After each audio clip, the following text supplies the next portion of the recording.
Sausage. Hello everyone, this is Attack the Backlog, the podcast where I, Marc, tries to make a dent in their backlog one game at a time. This episode is all about Five Nights at Freddy's. Yep. Five Nights at Freddy's originally came out on August 8th, 2014 for PC and eventually made its way to iOS and Android, PS4, Switch, and Xbox One. Why? Why? That's all I really have to say. Why? Why do people like putting themselves through misery? What fun is there to be had playing a game that's only goal is jump scaring the shit out of you? Why do people like being scared? Why? Why? Why? Why? And I'm sure you're saying, if you don't understand the appeal of being scared or feeling that tension that comes from wondering if you're going to live or die, if you don't understand any of that, why the hell did you play Five Nights at Freddy's? The answer is simple. I played it because I recently got into streaming and someone who just joined the Patreon wanted me to play it. They didn't explicitly say, I'm joining so you'll play this game, but I figured I'd give them something, and what they really wanted, me streaming with my shirt off, wasn't gonna happen, so jump scares it was. Now, a few things happened when I played Five Nights at Freddy's. Spoilers, me coming around and liking it wasn't one of them. One, I got scared a whole bunch of times, somehow never knowing or just not remembering how some of the monsters work in the game, the monsters being the animatronic animals who take Chuck E. Cheese and change it to fuck you please.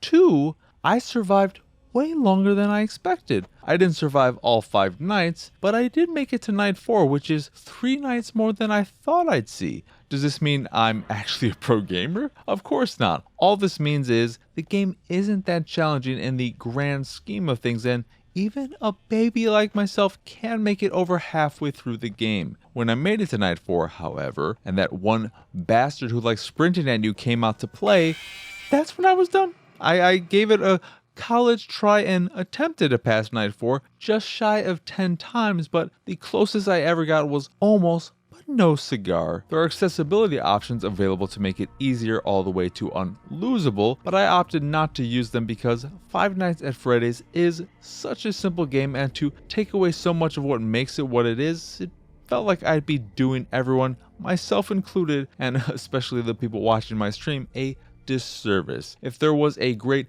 narrative to go along with the game, I'd consider using the option to finish the game, but since there isn't, I'll just leave it as it was, with my own personal story of a person who survived a few nights at their job only to die brutally and embarrassingly thanks to an overeager fox who's a really fast runner. Is Five Nights at Freddy's a bad game? Absolutely not. I'd even go so far as to say it's a great game for what it is and what it's trying to do. However, it's incredibly simple in terms of design, and there are no hidden layers within it, so you'll know before playing if it's a game for you. If you're like me, Five Nights at Freddy's is not a game for you and not something you'd ever play without a good, or in my case, a very stupid reason. But for those who like feeling tense with no way to defend themselves, who like being jump scared like the weirdos you are, Five Nights at Freddy's is great for that. It may not have legs, I have no idea if there are never die strategies out there that work 100% of the time, but it does one thing and does it incredibly well. So if Five Nights at Freddy's looks like your jam, you